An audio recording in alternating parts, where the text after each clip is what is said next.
예수 그리스도의 종이며 사도인 시몬 베드로는 우리 하나님과 구주 예수 그리스도의 의를 힘입어 동일하게 보배로운 믿음을 우리와 함께 받은 자들에게 편지하노니,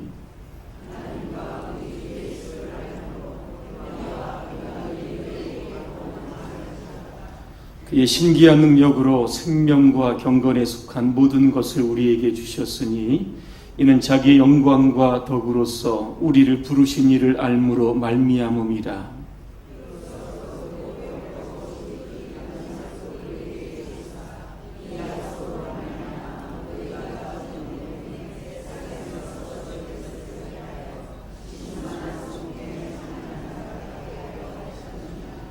그러므로 너희가 더욱 힘써 너희 믿음의 덕의 지식을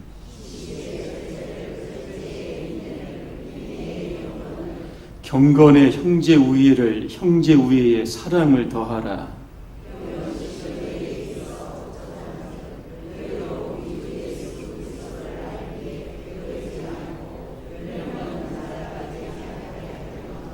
이런 것이 없는 자는 맹인이라 멀리 보지 못하고 그의 옛 죄가 깨끗하게 된 것을 잊었느니라.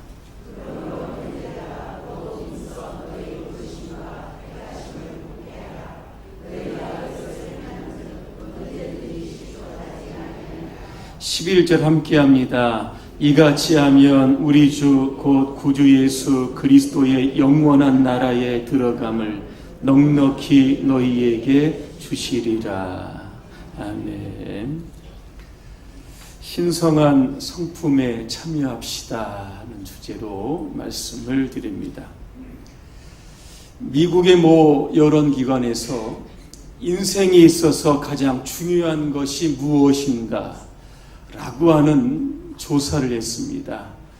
1위가 56%가 나왔는데 관계다 그랬습니다. 두 번째는 종교적 신념이다. 세 번째는 돈이다 그랬습니다. 돈보다 더 중요한 것이 바로 사람의 관계라고 하는 겁니다. 연구조사에 의하면 관계가 좋은 사람이 건강하다. 이런 조사가 나왔습니다. 비싸고 좋은 음식 혼자 먹는 사람보다 좀 싼 음식 같이 나누어 먹고 함께 먹는 사람들이 더 건강하다라고 하는 겁니다. 자, 그런데 이 관계에 문제가 생기게 되면 육체적으로 정신적으로 스트레스를 받습니다. 이것은 영적인 부분에도 영향을 끼칩니다. 예물을 가지고 제단으로 가다가 형제에게 원망 들을 만한 일이 생각이 나거든 먼저 형제와 화목하고 그 다음에 예물을 하나님께 드려라 그렇게 말씀합니다. 자, 수평적인 인간관계에서 문제가 생기면 수직적인 관계에서도 이게 잘 풀리지 않는 겁니다. 자, 그러면 관계를 풀어가는 키, 열쇠는 도대체 무엇일까? 오늘 본문에 나와 있습니다. 바로 성품의 개발입니다. 자, 오늘 베드로는 4절에서 뭐라고 이야기합니까? 신성한 성품에 참여하자 이렇게 이야기합니다. 그러면 신성한 성품이란 도대체 무엇일까? 세번역 성경에 보니까 하나님의 성품 이렇게 되어 있습니다. 그렇다라고 하면 성도를 이렇게 정의할 수 있습니다. 하나님의 성품을 닮아 성숙해가는 사람들, 이게 바로 성도입니다. 자, 오늘 베드로는 이 신성한 성품을 8가지로 분류하고 있습니다. 오늘 그것을 좀 말씀드리려고 합니다. 첫째는 무엇입니까? 뭐죠? 저를 보지 마시고 성경을 보시면 나와 있습니다. 첫째는 뭐죠? 믿음입니다. 믿음. 믿음은 말 그대로 믿는 겁니다. 그런데 누구를 믿는 겁니까? 하나님을 믿는 겁니다. 그러면 우리는 어떤 하나님을 믿어야 될까? 첫째는 살아계신 하나님을 믿어야 합니다. 오늘 서윤희 집사님 기도할 때 뭐라고 했습니까? 살아계신 하나님이라고 하는 표현을 썼습니다. 하나님이 없다느니, 죽었다느니, 인간들이 만들었다느니, 이런 허탄한 신화 같은 이런 것들에 우리가 현혹되지 말고 살아계신 하나님을 믿어라, 그렇게 말씀합니다.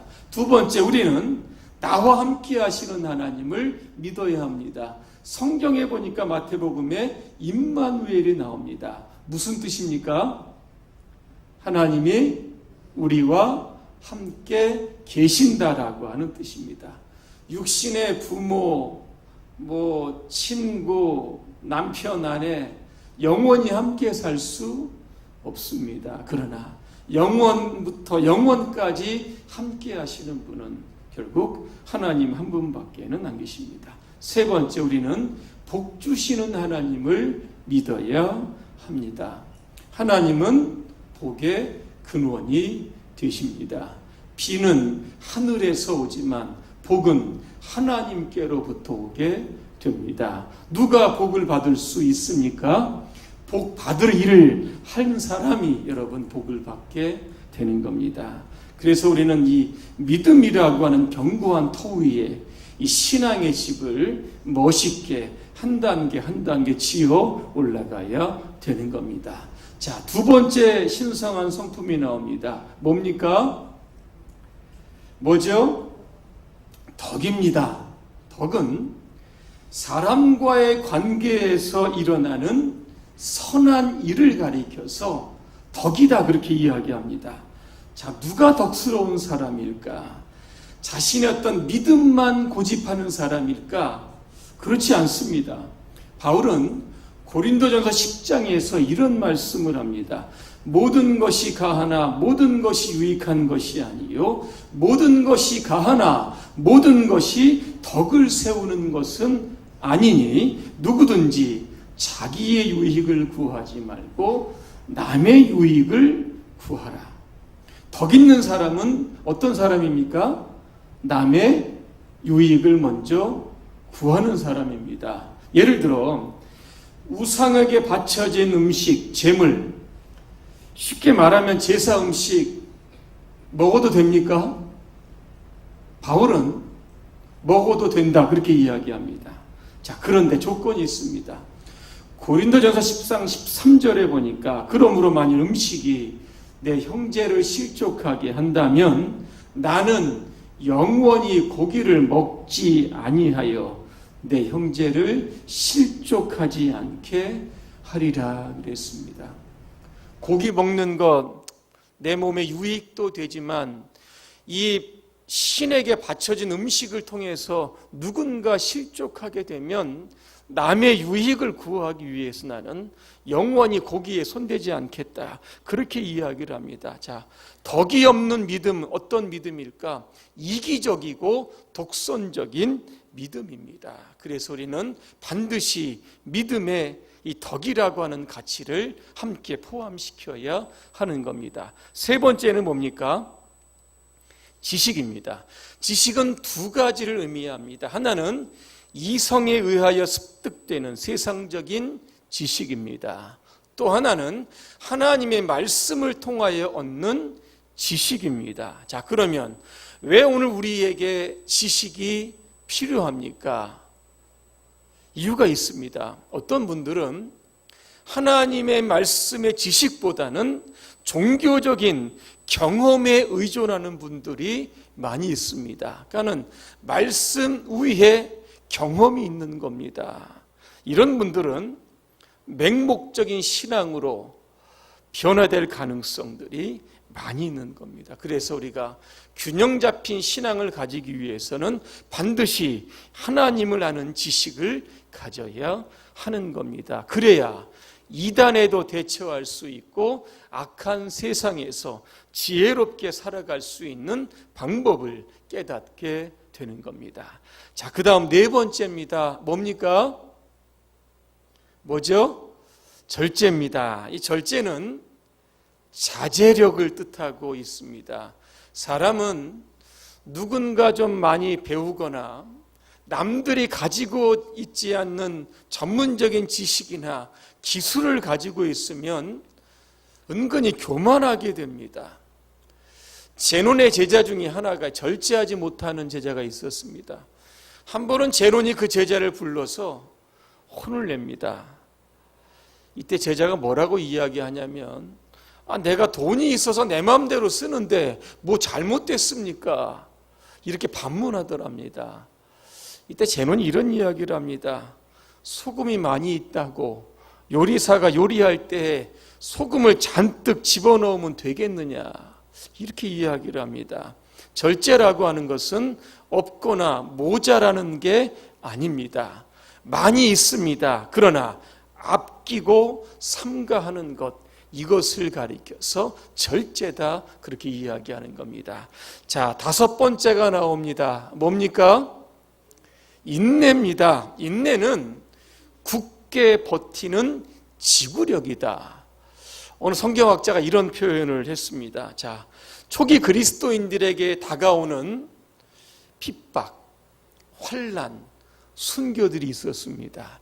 자, 그럼에도 불구하고 그 어려움을 이겨내길 수 있었던 이유가 뭐냐면 주님이 곧 재림하신다라고 하는 신앙이었습니다. 자, 그런데 주님의 재림이 늦어지는 겁니다. 그러다 보니까 인내의 한계점에 도달하게 된 겁니다. 그때 필요한 것이 무엇일까? 바로 지구력입니다. 자, 한번 참고 마는 것은 자제력이라고 합니다. 이 자제력을 한 단계 뛰어넘어 길게 버틸 수 있는 것이 바로 이 지구력입니다. 이게 바로 인내입니다. 지난 금요기도회 때에 말씀을 드렸습니다. 인내에 관해서. 자, 그때 말씀드렸던 거 아마 기억하실 겁니다. 성경에 보니까 인내의 모델로 등장하는 사람이 나옵니다. 누구죠? 욥입니다. 욥은 여러분 잘 아시는 것처럼 10명의 자녀가 태풍으로 다 한날에 죽었습니다. 그리고 자기의 아내도 이 비극적인 상황을 보면서 욥에게 욕하며 떠났습니다. 자기의 몸에도 정수리부터 발바닥까지 종기가 났다 그랬습니다. 기와장을 가지고 하루 종일 긁어야만 합니다. 자, 그런데 이것보다 더 욥을 아프게 했던 것이 뭐냐면 영적인 고난이었습니다. 이게 뭐냐면 그동안 욥은 하나님으로부터 의롭다라고 하는 평가를 받았습니다. 그런데 지금 상황에 보니까 하나님은 더 이상 계시지 않는 것 같은 의문이 들었던 겁니다. 늘 함께했던 친구들이 욥을 정죄할 때 하나님은 나에게 고통과 아픔과 저주를 주시는 분이구나라고 하는 이러한 생각을 계속 해나갔던 겁니다. 그럼에도 불구하고 욥은 끝까지 인내, 지구력을 가지고 참고 버팁니다. 욥의 말년에 어떻게 되었을까? 욥기 42장 12절입니다.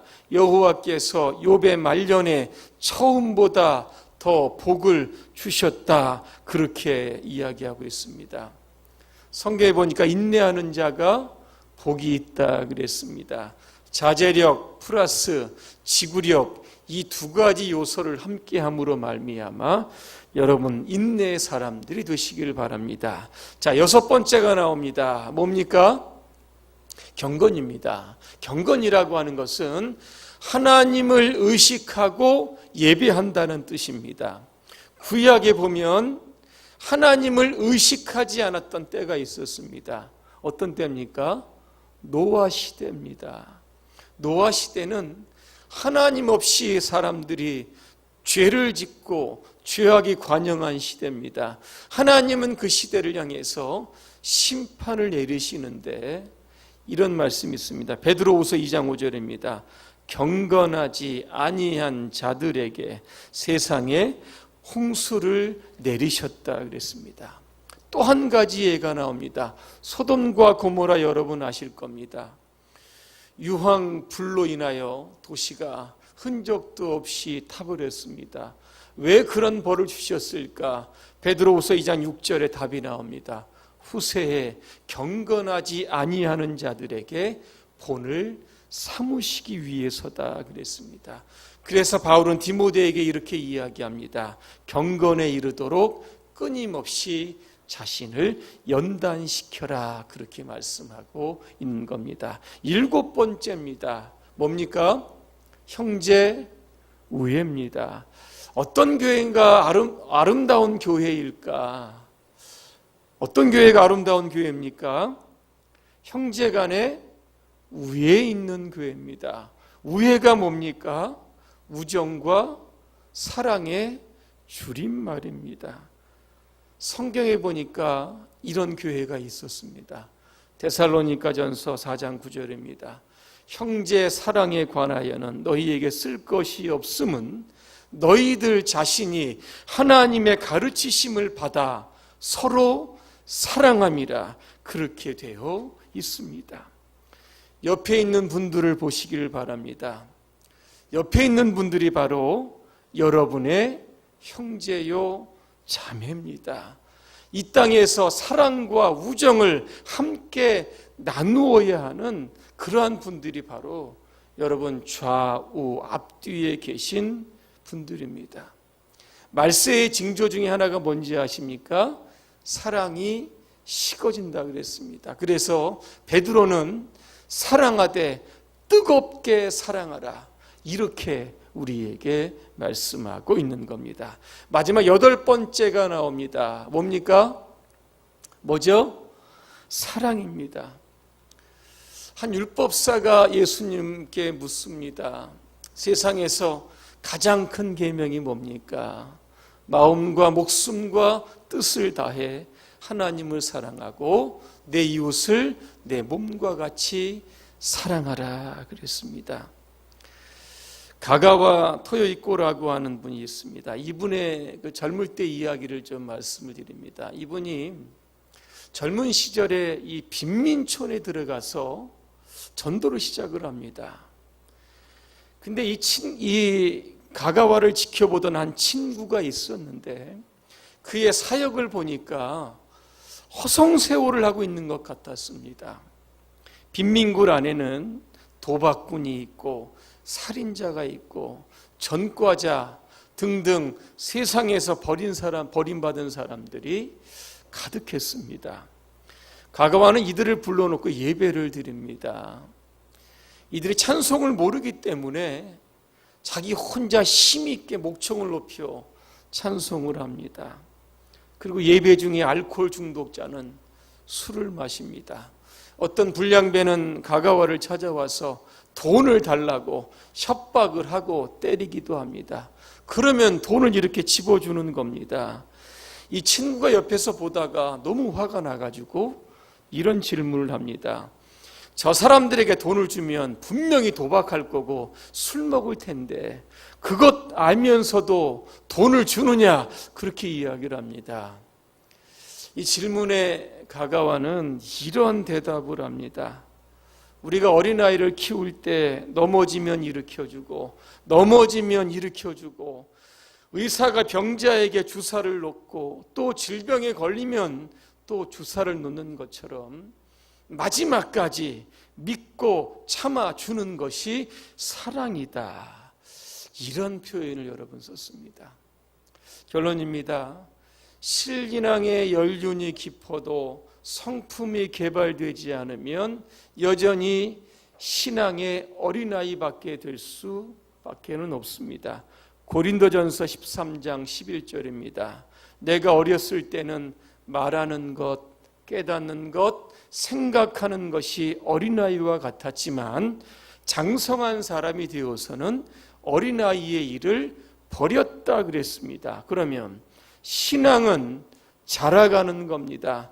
하나님의 신성한 성품에 우리가 참여하고 하나님의 나라에 들어가 성화의 어떤 삶의 단계까지 나아가기 위해서는 끊임없이 우리의 성품을 개발해야 하는 겁니다. 이 시간 간절히 우리가 비웃기는 우리 모두가 하나님의 성품을 닮아서 이 땅에 향기로운 그리스도인으로 살아가시기를 주님의 이름으로 축원합니다. 기도하겠습니다. 은혜로우신 하나님, 우리가 이 믿음의 기초 위에 하나님의 성품을 개발시켜서 우리를 통하여 우리가 믿고 있는 하나님이 오늘 우리와 함께 계심을 세상 가운데 선명하게 드러낼 수 있는 믿음의 사람들로 살게 하여 주옵소서. 예수님의 이름으로 기도합니다. 아멘.